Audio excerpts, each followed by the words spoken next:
Assalamualaikum warahmatullahi wabarakatuh. Perkenalkan, nama saya Rafael Farhansyah. Saya di sini akan jelaskan tentang keselamatan kesehatan kerja atau K3. Pengertian K3.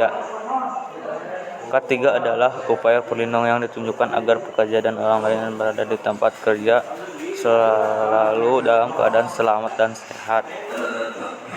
Prinsip penerapan K3. Pekerja menggunakan alat pelindung diri atau APD sesuai dengan pekerjaan yang dilakukan. Mesin konversi energi dan engine. Energi merupakan suatu kemampuan melakukan pekerjaan atau usaha atau kemampuan melakukan perubahan. Prinsip dan cara kerja. Mesin konversi energi secara prinsip bekerja dengan mengubah suatu energi menjadi energi dalam bentuk lain. Klasifikasi mesin konversi energi. Mesin konversi energi dapat diklasifikasikan menjadi dua kelompok, yaitu mesin konversi energi konvensional dan mesin konversi energi non-konvensional. A. Mesin konversi energi konvensional. Mesin konversi energi adalah mesin yang menggunakan energi yang berasal dari sumber energi yang tidak dapat diperbarui atau terbatas jumlahnya, seperti minyak bumi. Proses dasar pembentukan logam. Yang pertama adalah pengecoran atau casting. Pengecoran adalah proses pembentukan logam dengan menuangkan cairan logam ke dalam cetakan hingga cairan tersebut kering dan membentuk suatu komponen yang diinginkan. Jenis-jenis tanur. Dapur tinggi. Tanur tinggi merupakan dapur yang mengolah biji besi menjadi logam besi. Cara penggunaan OMM atau Operational and Maintenance Manual, Service Manual, dan Partbook. Yang pertama, konsep pemilihan kendaraan bermotor. Ada pemilihan terencana, pemeliharaan tidak terencana, penggunaan panduan pengoperasian dan pemeliharaan Operation and Maintenance Manual (OMM). Buku panduan atau pemeliharaan merupakan buku yang bersih mengenai panduan yang dikeluarkan oleh pabrik sesuai dengan jenis kendaraan yang diproduksi. Penggunaan servis manual. Servis manual merupakan buku petunjuk dalam melakukan servis atau perbaikan kendaraan bermotor sehingga akan sangat memudahkan dalam melakukan servis atau perbaikan. Penggunaan partbook. Partbook merupakan buku panduan spesial part atau komponen yang digunakan pada kendaraan. Dasar-dasar sistem hidrolik dan pneumatik. Kata hidrolik berasal dari bahasa Yunani, yaitu hydro yang berarti air.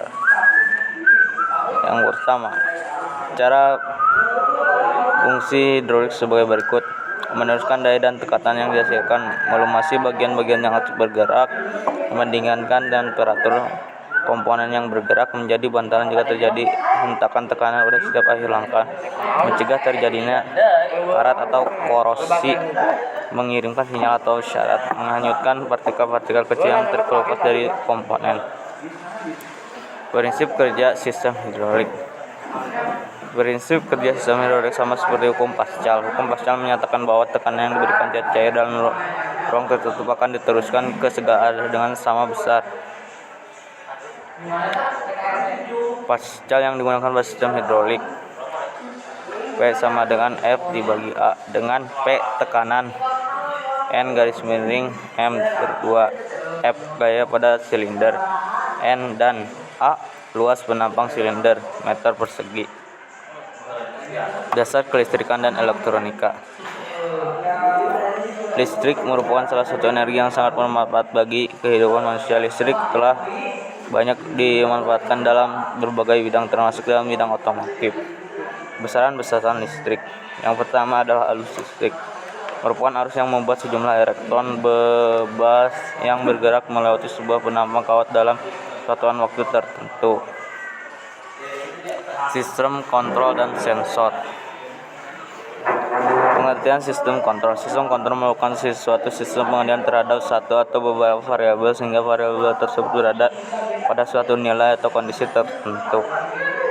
Pertama, input atau masukan. Input merupakan masukan atau rangsangan yang terdapat dari sistem luar. B. Proses. Proses adalah tahap berlangsungnya operasi yang direncanakan dan berlangsung secara terus-menerus. Output, keluaran. Output atau keluaran merupakan hasil keluaran dari proses dalam bentuk apapun. Baterai. Baterai merupakan komponen yang penting pada sebuah kendaraan bermotor, khususnya mobil. Pengertian baterai. Baterai merupakan komponen yang berfungsi sebagai penyimpan energi listrik. Jenis-jenis baterai. Yang pertama, baterai basah. Baterai basah merupakan jenis baterai yang paling digunakan dan mudah ditemukan. Baterai basah diisi oleh larutan elektrolit atau air aki yang merupakan campuran asam sulfat dan air. Baterai kering. Baterai kering atau aki kering sering disebut juga sebagai baterai maintenance free. Sekian dari saya, terima kasih.